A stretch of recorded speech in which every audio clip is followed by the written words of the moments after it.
जो कांग्रेस का परचम उठाकर आपने साबित किया कि वो कौम मिल्लत के वो लोग जिन्होंने सारे हिंदुस्तान में ये तय किया था कि अगर हम घर से निकलेंगे तो हमारा एक वोट कांग्रेस को जाएगा। आपने उनके साथ शाना बशाना कंधे से कंधा मिलाकर चले और आपने वो कोई कसर नहीं छोड़ी। मेरे भाई ने कहा कि जैसे सब लोग आप राज बब्बर का साथ दिया है वैसे आने वाले विधानसभा में भी आप ऐसा ही देना। मैं तरमीम करूंगा इसमें, मैं थोड़ी सी इसमें कोशिश करूंगा आप जरा इसको हल्का सा सुधार लें। जो घर से निकले वो कांग्रेस के लिए निकले और जो घर से नहीं निकल पाए, अब मुझसे गलती हुई, आप उनको निकाल के बाहर ले आए। कांग्रेस का, क्योंकि आने वाली कांग्रेस की सरकार ये वो सरकार होगी कि आफ्ताब साहब ने आपको बताया, गिनाया, समझाया कि 10 साल पहले जो सरकार थी वो हरियाणा प्रदेश के विकास की, हरियाणा प्रदेश की 36 बिरादरी की बहबूदी के लिए थी, खुशहाली के लिए थी। चाहे वो पीने के पानी की योजनाएं रही हो, चाहे मेडिकल हॉस्पिटल रहे हो, चाहे शिक्षा के संस्थान रहे हो। लेकिन आज 10 साल में इस प्रदेश का क्या हाल हुआ? 10 साल के अंदर इस प्रदेश के अंदर जहां जो पानी की योजना थी वही के वही रह गई।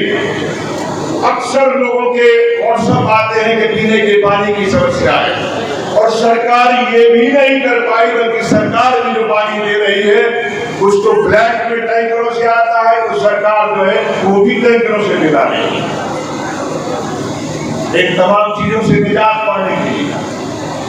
आपको एक ऐसी सरकार बनानी है, वो कहते हैं आवाज खल्क नकारा खुदा, राज बब्बर के कहने से कुछ नहीं होता। आने वाली हरियाणा प्रदेश की सरकार इनकी हुड्डा साहब की आदत में बनने वाली। और आपने कांग्रेस को समर्थन देना है, कांग्रेस से सहयोग देना है। चौधरी साहब, ये वो लोग हैं जिन्होंने हमेशा साथ देने में कभी जो है कोताही नहीं करी है।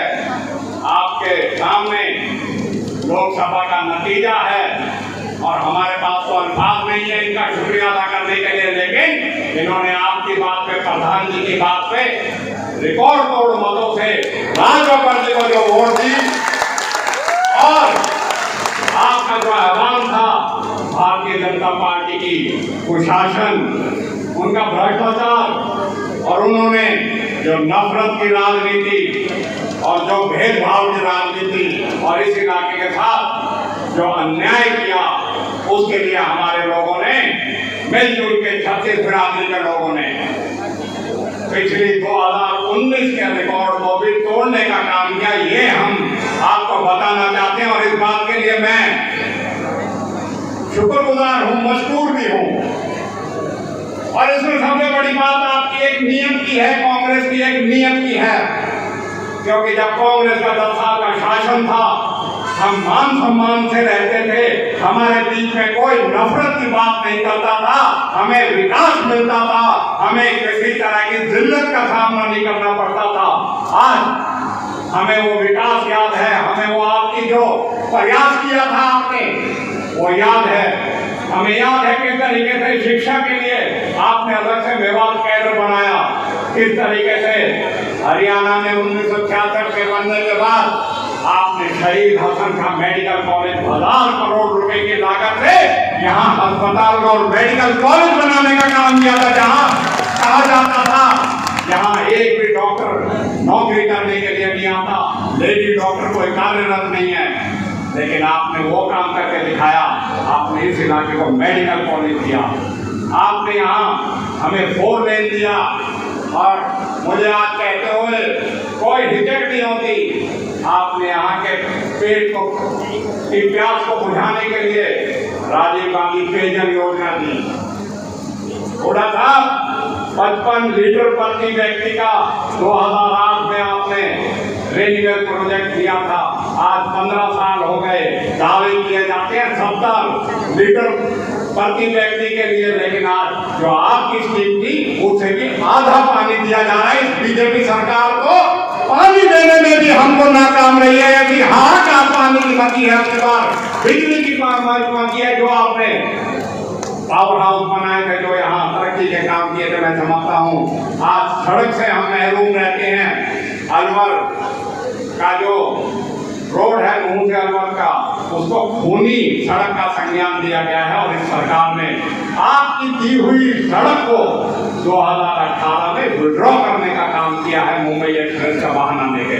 जो सरकार इतनी भेदभाव और जो अन्याय करती हो, मैं समझता हूँ जो हालात यहाँ पिछले साल हमारे समाजों को आपस में भिड़ाने का भारतीय जनता पार्टी ने काम किया और आरएसएस की सोच ने काम किया, मैं समझता हूँ उसके लिए सरकार ने अब तक जो कदम उठाए, अपनी गलती तो मानी नहीं, लेकिन जो दोषी हैं उनको ना पकड़ के निर्दोषों को बंद किया गया।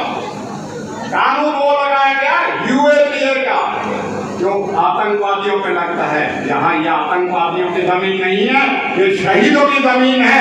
यहाँ शहादत दी जाती है, यहाँ अपने खून के बलिदान से देश की एकता और अखंडता के लिए हमारे पूर्वजों ने अपनी जान की बाजी लगाई, चाहे वो अंग्रेजों से थी, चाहे मुगलों से थी। हमें कभी समझौता नहीं किया अपनी खुदारी से।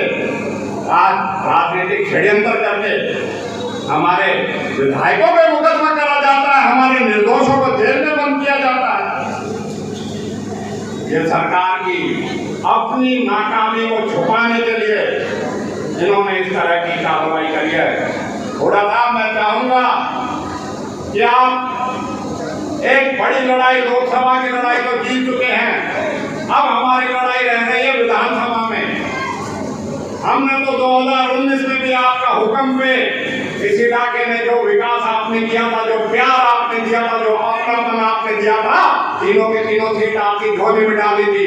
अब की बार हम आपसे एक और वादा करते हैं, अपनी जो अब की बार डाली थी, ये साथी विधायक जो हमारे पड़ोस के हलकों के हैं, उनको भी जिताने का काम करेंगे। और मैं अपने साथियों से कहूँगा, हाथ उठा के हुड्डा साहब को इस बात का यकीन दिलाओ कि हम आसपास की 6-7 सीटें जितनी हैं उनके लिए आपको सीट पर जिताने का काम करेंगे, क्योंकि अब इलाका जान चुका है, भारतीय जनता पार्टी की पोल खुल चुकी है।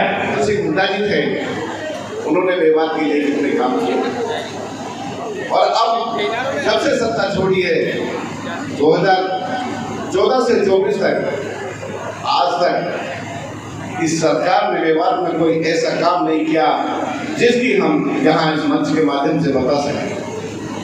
हम तीनों विधायकों ने आप लोगों की कोई ऐसी समस्या हमने नहीं छोड़ी, छोटी से लेके बड़ी तक, जो विधानसभा में हमने नहीं उठाई हो आपकी।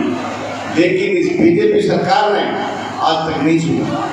हमारे प्रतिपक्ष नेता हमारे साथ बैठे हैं, तब भी मेवात की कोई बात उठती है विकास की, तो सबसे जोर लगा के विधानसभा में हमारे उपनेता के साथ मेवात की वो लड़ाई लड़ते हैं। आज तक किसी ने मेवात की लड़ाई नहीं। जब यहाँ के हमारे मुख्यमंत्री जी ज्योति भूपेंद्र सिंह हुड्डा के हाथ में कमान थी, आप लोगों को पता है क्या क्या दिया।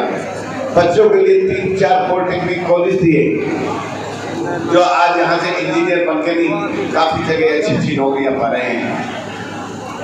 हरियाणा की सबसे बड़ी ITI दी, जिन्होंने लोग बच्चों ने यहाँ से अच्छी शिक्षा लेके अच्छे इंस्टीट्यूटों लेके प्राइवेट और सरकारी नौकरियों में जॉब कर रहे हैं। यहाँ मेडिकल स्वास्थ्य की बहुत कमी थी, तो ज्योति भूपेंद्र सिंह हुड्डा ने यहाँ 750 करोड़ का मेडिकल शहीद हसन का मेवाती बनाया, जिसमें आज BP की शुगर की दवाई नहीं मिलती है, जिसकी छत टूट चुकी है, जिसका इतना बेहाल है कि वहाँ डॉक्टर भी नहीं मिलते। यह हालात बीजेपी ने यहाँ कर रखा मेवात में।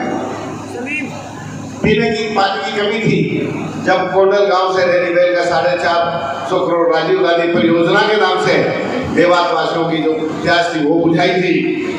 सोना से लेकर नहू तक 4 लेन का रोड काम किया था तो ये मोडागा तक सरकार चली गई थी, लेकिन इस सरकार ने नहू से लेकर मोडागा तक आज तक हमें विधानसभा में 100 बार ये क्वेश्चन भी लगा दिया, उठा भी दिया, लेकिन इस सरकार के ऊपर कोई फर्क नहीं पड़ती। साथियों,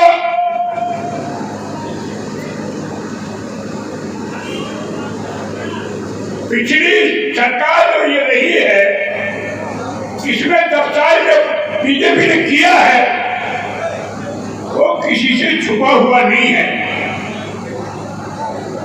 इन्होंने सिवाय नफरत पैदा करने के अलावा दूसरा काम न देश लेवल पे किया और न प्रदेश लेवल पे किया। साथियों, पिछले साल जब यहां नहू कांड हुआ था, मैं ज्यादा गहराई में नहीं जाता, क्यों हुआ था, कैसे हुआ था, आप खुद भुगत भोगी हैं, आप जानते हो। आज भी हमारे हजारों बच्चे बेगुनाह जेलों में पड़े हुए हैं, बहुत से की जमानत नहीं हुई है, और आज भी बेगुनाहों को, बच्चों को पकड़ कर उन FIR जो पहली है उनमें उनका चालान किया जा रहा है। साथियों, ये नफरत नहीं तो क्या थी। और अभी मुझे मैं सोच रहा हूं मैं कहूं या ना कहूं, लेकिन सच्ची बात कहने में कोई विरोध नहीं है। अभी कागज के अंदर 60 गायों को ये पकड़ के ले गए, जिनमें से 50 गाय ब्याही हुई गाय है, कच्चे बच्चे छोटे छोटे बछड़े बछड़िया है। तो ये ताज्जुब नहीं तो क्या है, इसमें पुलिस का भी दोष है। हुड्डा साहब असेंबली के इलेक्शन में भी बब्बर साहब की हार का भी बदला ले लेंगे, और आपका आशीर्वाद अगर आगे, चाहे असेंबली में रहे चाहे पार्लियामेंट में रहे, अब के बब्बर साहब घबरा मत,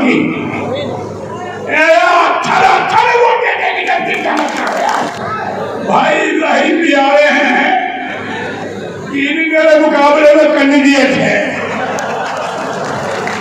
और मैं हमसे यहाँ कह रहे भाई हुड्डा साहब को आशीर्वाद होएगा, मैं हमको खेले और भाई के साथ रहेंगे। भाई क्या आप तो ठीक है, नहीं ठीक रहेंगे भाई।